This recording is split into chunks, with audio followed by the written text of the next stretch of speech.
Hello friends, ഇന്നിപ്പോൾ വരയ്ക്കാൻ ഉദ്ദേശിക്കുന്നത് റഹ്മാനെയാണ്. നമ്മുടെ പഴയ റഹ്മാൻ. എൻ്റെ ഞാൻ പുള്ളിയുടെ കുറേ പടങ്ങൾ കാണുന്നുണ്ട് കേട്ടോ. എന്താ പറയുക, പുള്ളിയുടെ മറ്റേ ഒരു ഹിറ്റ് പാട്ടുണ്ടല്ലോ പണ്ടത്തെ, ഒരു മധുരക്കിനാവിന് എന്ന് പറഞ്ഞൊരു പാട്ടുണ്ട്. പണ്ട് ഭയങ്കര ഹിറ്റ് പാട്ടാണ് കേട്ടോ ആ കാലഘട്ടത്തിൽ കേട്ടോ. പിന്നെ പുള്ളിയുടെ എന്താണ്, വേറെ ഒരു പടമുണ്ട് മറ്റേ പണ്ടത്തെ സിനിമകളിൽ മോഹൻലാൽ, മമ്മൂട്ടി, റഹ്മാൻ എല്ലാവരും ഉണ്ടാവും. നിങ്ങൾക്കിഷ്ടമുള്ള നടന്മാരെന്നും പറഞ്ഞാൽ കൊടുക്കണം. പേര് പ്രത്യേകിച്ച് അങ്ങനെ കൊടുക്കാറില്ല. പണ്ട് ഇങ്ങനെ കണ്ടപ്പോൾ തിയേറ്ററിൽ കണ്ട പടങ്ങളുടെ ഇതൊരു ഓർമ്മയാണ്. പിന്നെ കണ്ടറിഞ്ഞു, അങ്ങനെ കുറേ പടങ്ങളുണ്ട് കേട്ടോ. പിന്നെ പൂമുഖപ്പടിയിൽ നിന്നെയും കാത്തു എന്ന് പറഞ്ഞ സിനിമയുണ്ട്.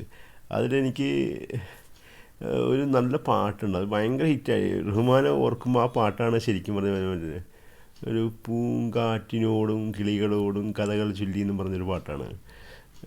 ആ പടം കണ്ടില്ലെങ്കിൽ കാണാൻ ഒരു ലക്ഷം കാണാൻ വരുന്നൊരു പടം തന്നെയാണ് കേട്ടോ. യൂട്യൂബിലൊക്കെ കാണാൻ വരുന്നൊരു പടം തന്നെയാണ്. പക്ഷെ ആ മൈൻഡിൽ തന്നെ പോയി ഇരുന്ന് കാണണം, മാത്രമേ ഉള്ളൂ. പിന്നെ പുള്ളിയുടെ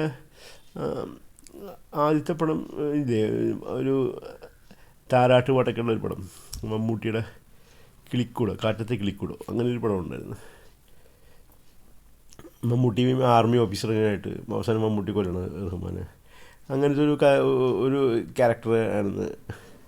അതിൽ നല്ലൊരു പാട്ടുണ്ട്. അതിൽ സുഹാസിനിയാണ് മെയിൻ ക്യാരക്ടറായിട്ട് വരുന്നത്. ക്യാരക്ടർ അവനെ പ്രൊട്ടക്റ്റ് ചെയ്യാനും ഒക്കെ ആയിട്ട് വരുന്ന ഈ പയ്യനെ പ്രൊട്ടക്റ്റ് ചെയ്യാൻ. അന്ന് ആദ്യത്തെ റഹ്മാൻ ഭയങ്കര കൊച്ചു പയ്യനെ, 9ാം ക്ലാസ് കണ്ടെന്ന് എനിക്ക് തോന്നുന്നു അഭിനയിച്ചെന്ന് എനിക്ക് തോന്നണം. അങ്ങനെ ഇവിടെ ഇത് കേട്ടിട്ടുണ്ട്, സത്യമാണെന്ന് എനിക്കറിയില്ല. ഞാൻ പറഞ്ഞ പുള്ളിയുടെ കുറേ സിനിമകൾ കാണുമ്പോൾ ഞാൻ വിചാരിക്കാറുണ്ട്, എന്താ പുള്ളി പെട്ടെന്ന് കയറി പോരാഞ്ഞെന്നുള്ളത്.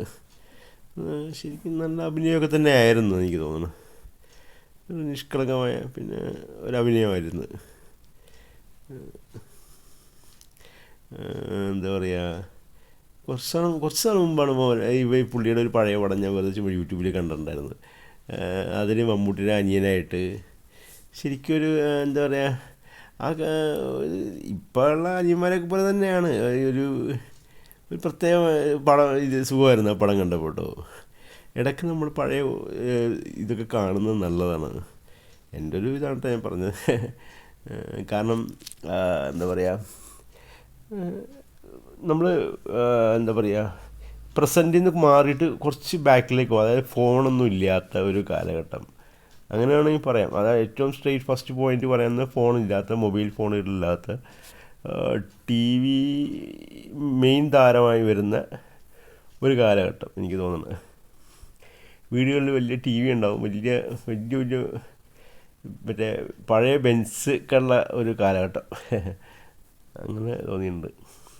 ഇത് ഫ്രീ ഹാൻഡ് ഡ്രോയിങ് ആണ് കേട്ടോ. ഡ്രോയിങ്ങിനെ കുറിച്ച് പറയുകയാണെങ്കിൽ വെറുതെ ചുമ്മാ നോക്കിയിട്ടൊന്ന് ട്രേസ് ചെയ്ത് നോക്കണേണ്. അവിടെ ഇവിടെയൊക്കെ ചെറിയ ഇതൊക്കെ ഉണ്ടാവാം. അപ്പോൾ ഒന്ന് സപ്പോർട്ട് ചെയ്യുക. പുതിയതായിട്ട് ആരെങ്കിലും വരികയാണെങ്കിൽ എന്താ പറയുക, ഒരു ലൈക്ക് അടിക്കുക. പിന്നെ പുള്ളിയുടെ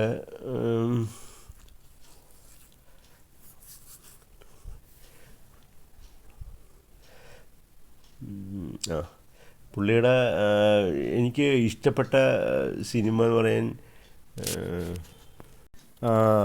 പത്മരാജൻ സാറിൻ്റെ ഒരു പടമാണ്. അതിൽ പുള്ളി എന്താ പറയുക, ഒരു നെഗറ്റീവ് എന്ന് പറയാൻ പറ്റില്ല, അങ്ങനത്തെ ഒരു ഇതാണ് ശരിക്കും. എന്താ പറയുക, മെയിൻ ആ ഒരു സ്റ്റോറി കൊണ്ടുപോകുന്നത് പുള്ളിയാണ്. അതെനിക്ക് തോന്നിയിട്ടുണ്ട്. കാരണം എന്താ പറയുക, ആ പടത്തിൻ്റെ പേര് ഒരു കാറ്റ് ഇതാണ്, എന്താ പറയുക, ഒരു കരിയിലക്കാറ്റ് പോലെ അങ്ങനെ എന്തോ ആണ് പേര്. അതാണ് എനിക്ക് തോന്നുന്നത്. മോഹൻലാൽ പോലീസാണ്, ഒരു ഇൻവെസ്റ്റിഗേഷൻ ഒരു അതിൽ പടം ഒരു വർഷം കാണാൻ പറ്റുന്നൊരു പടം തന്നെയാണ് കേട്ടോ. ഞാനിങ്ങനെ വെറുതെ ചുമ്മാ പെട്ടെന്ന് മനസ്സിലേക്ക് ഓടി വന്നൊരു ഇതാണ്. പഴയ ഒരു ഞാനിപ്പോൾ പറയുമ്പോൾ റഹ്മാൻ്റെ നല്ല യങ് ആയിട്ടുള്ള കുറേ ഇതാണ് ഞാൻ പറയുന്നത് കേട്ടോ. ഇപ്പോഴത്തെ ഇതല്ല പറയണത്. കുറച്ച് പുള്ളി യങ് ആയിരിക്കുമ്പോൾ ഉള്ള കാര്യങ്ങൾ പറയുമ്പോഴല്ലേ അതിന് ഇൻട്രസ്റ്റ് ഉണ്ടാവുള്ളൂ അല്ലേ. പിന്നെ ആ, പിന്നെ ഒരു പടം ഓർമ്മ വരുന്നത് മൂന്നാം പക്കം. ജയറാമിൻ്റെ ഒരു കൂട്ടുകാരനായിട്ട് അവൻ്റെ വീട്ടിൽ വരുന്നൊരു കഥാപാത്രമായിട്ട്, അതും ഒരു നല്ല ഇത് തന്നെയായിരുന്നു പുള്ളിയുടെ.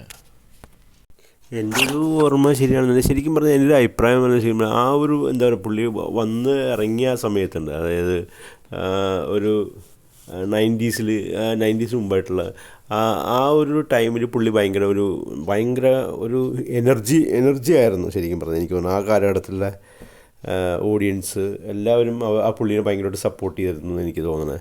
പിന്നീട് പുള്ളി ഹീറോ ആയിട്ട് വന്നപ്പോഴത്തേക്കും പതുക്കെ ബാക്കിലേക്ക് പോയി എന്നാണ് എനിക്ക് തോന്നുന്നത്. കാരണം കുറേ നാളത്തേക്ക് പിന്നെ പുള്ളി ഉണ്ടായിരുന്നില്ല. പക്ഷേ കുഴപ്പമൊന്നും പുള്ളി എന്താ പറയുക, അഭിനയത്തൊന്നും ഒരു കുഴപ്പമില്ല, അടിപൊളി തന്നെയാണ് കേട്ടോ. പിന്നെ തമിഴ് സിനിമയിലൊരു ഒരു പടത്തിലുണ്ട് നമ്മുടെ എന്താ പറയുക, എനിക്ക് ഭയങ്കര ഇഷ്ടമുള്ള പടം സൂര്യയുടെ ഒരു പടം ഉണ്ടായിരുന്നു പോലീസുകാരനായിട്ട്. അതിൽ ഒരു വില്ലനായിട്ടാണ് എനിക്ക് തോന്നുന്നത്. പിന്നെ പുള്ളിയുടെ എന്ന് പറയുന്നത് ട്രാഫിക്കിൽ പുള്ളി ഒരു മോളുടെ അച്ഛനായിട്ട് ഒരു ഫിലിം സ്റ്റാറായിട്ടാണ് എനിക്ക് തോന്നുന്നത് അല്ലേ. എനിക്ക് അങ്ങനെ തോന്നുന്നു. ഞാനിത് സ്ക്രിപ്റ്റഡ് അല്ല, ഞാൻ ജസ്റ്റ് ഇങ്ങനെ പെട്ടെന്ന് എൻ്റെ മനസ്സിൽ ഓർമ്മയിൽ വന്ന കാര്യങ്ങളാണ് ഞാൻ എടുത്തു പറഞ്ഞത് കേട്ടോ. പിന്നെ പുള്ളിയുടെ കുറേ നമ്മളിപ്പോൾ ശരിക്കും പറഞ്ഞാൽ ഒരു ഡ്രോയിങ്ങിനെ കുറിച്ചാണെങ്കിൽ എന്താ പറയുക, ഇത് ഒരു ലൈറ്റായിട്ടൊന്ന് വരച്ചിട്ട് പിന്നെ ഒന്ന് ഡാർക്ക് ചെയ്ത് പറഞ്ഞതാണ്. പിന്നെ നമ്മളെ ചാനലിൽ പുതിയതായിട്ട് വരികയാണെങ്കിൽ ഇടയ്ക്കിടയ്ക്ക് കുറച്ച് വീഡിയോസൊക്കെ ഉണ്ട്, അത് ഒന്ന് കയറി കാണുക. അങ്ങനെയല്ലേ പറയാൻ പറ്റുള്ളൂ. പുതിയതായിട്ട് വരുന്ന ആൾക്കാരുടെ കാര്യമാണ് ഞാൻ പറഞ്ഞത്. പിന്നെ ഷോർട്സ് ഞാൻ കുറേ വരച്ചിടാറുണ്ട്, അത് അത്യാവശ്യം ആൾക്കാർ ഒന്ന് കയറി നോക്കുക. നമ്മൾ ഡ്രോയിങ് പഠിക്കാൻ താല്പര്യമുള്ളവരാണെന്നുണ്ടെങ്കിൽ എൻ്റെ അഭിപ്രായത്തിൽ മെത്തേഡ് പഠിക്കുന്നതാണ് ഫസ്റ്റ്. ആദ്യം കുറേ കാർട്ടൂണുകൾ വരയ്ക്കുക. കാർട്ടൂൺ വരച്ച് ഷേപ്പ്ലെസ് തിങ്ങുകൾ ആദ്യം കുറേ വരയ്ക്കുക. എന്നിട്ടൊരു മയം ഉണ്ടായി കഴിയുമ്പോൾ അത് കഴിഞ്ഞിട്ട് നമ്മൾ എന്താ പറയുക, ചെറുതായിട്ട്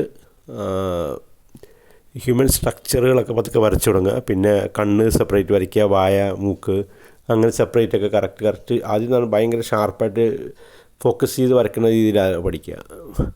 ആദ്യം എനിക്ക് ഓർമ്മയുണ്ട്, ഞാൻ ആദ്യം ചുണ്ടൊക്കെ വരച്ചിട്ടുണ്ടായിരുന്നു ഒരു വീഡിയോയിൽ. പിന്നെ മൂക്ക് മാത്രം, പിന്നെ കണ്ണുകൾ മാത്രമായിട്ട് അങ്ങനെ കുറച്ച് വരച്ച് നോക്കി. അത് കഴിഞ്ഞിട്ട് പിന്നെ ഞാൻ ഫ്രീ ഹാൻഡ് നോക്കിയത്. ആദ്യം ഞാൻ കുറേ ഫ്രീ ഹാൻഡാണ് വരച്ചത് കേട്ടോ, മെത്തേഡിൻ്റെ കുറേ പോയിട്ടുണ്ടായിരുന്നില്ല.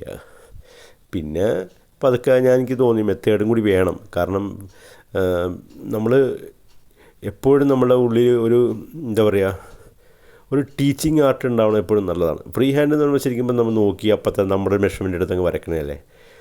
നമ്മൾ ഏകദേശം കറക്റ്റ് ഒരു നമ്മൾ എന്താ പറയുക ലൂമിസ് മെത്തേഡ് എടുക്കുകയാണെങ്കിൽ അതിൽ ശരിക്കും ആ ഒരു മെത്തേഡ് വരയ്ക്കുമ്പോൾ ഒരു സ്കള്ളായി മാറും.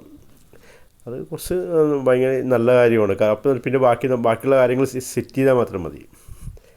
ഏതായാലും നമ്മുടെ ഏകദേശം ഇതിൻ്റെ സ്ട്രക്ചർ വർക്ക് സെറ്റായിക്കൊണ്ടിരിക്കുന്നത്. ഇനി പതുക്കെ ഷെയ്ഡിങ്ങിലേക്ക് നമുക്ക് നീങ്ങാമെന്ന് വിചാരിക്കുന്നു. പിന്നെ പുള്ളിയുടെ സിനിമകൾ ഓക്കെ, പുള്ളി നല്ല സ്മൈലാണ് കേട്ടോ. ശരിക്കും പറഞ്ഞാൽ ഒരു പ്രത്യേക സ്മൈല്. ഇപ്പോൾ ഏകദേശം 57 ഇയേഴ്സൊക്കെ ആയിട്ടുണ്ടാവും എനിക്ക് തോന്നുന്നത്. കുറച്ച് പ്രായമായിട്ടുണ്ടാവും അല്ലേ. എന്നാലും ആൾ ചുള്ളനെ പോലെ ഇരിപ്പുണ്ട് കേട്ടോ. പിന്നെ മറ്റേ ഈ മമ്മൂട്ടിയുടെ കൂടെ ഒരു എന്താ പറയുക ഇതായിട്ട് അഭിനയിച്ചത് രാജമാണിക്കോ അങ്ങനെ ഒരു സിനിമ ഉണ്ട്. അതിൽ ഇംഗ്ലീഷ് അറിയുന്ന ഒരേ ഒരാൾ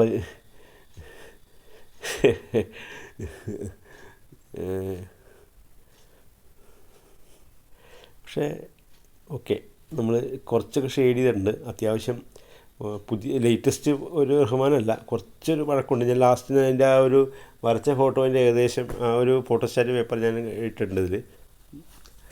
പിന്നെ നമ്മൾ ഫ്രീ ഹാൻഡ് ആയതുകൊണ്ട് അവിടെ ഇവിടെയൊക്കെ ചെറിയ ഒരു ഇതുണ്ടാവും, അത് ഞാൻ പറയണ്ടല്ലോ അല്ലേ.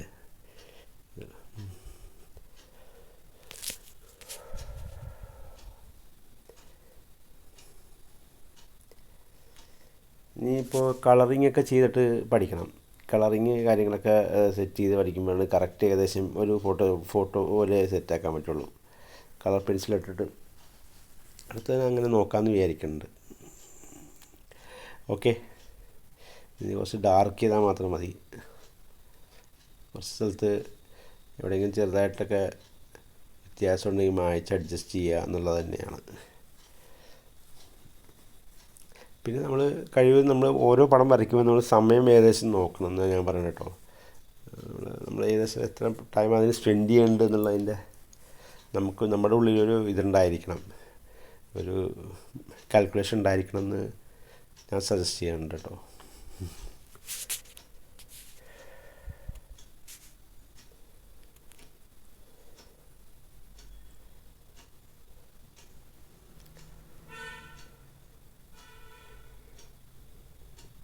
ഓക്കെ, കുറച്ച് സ്ഥലത്ത് ഡാർക്ക് ചെയ്ത് കൊടുക്കുമ്പോഴാണ് ഏകദേശം കുറച്ചൊരു ഇത് വരുന്നത്. ഷെയ്ഡിങ്ങിലൂടെയാണ് നമുക്കൊരു വ്യക്തിയുടെ കറക്റ്റ് ഏകദേശം പിക്ചർ അങ്ങനെ കൊണ്ടുവരാൻ പറ്റുള്ളൂ. ഓക്കെ, വരച്ച പടം ഇത് തന്നെയാണ്. Okay, thank you.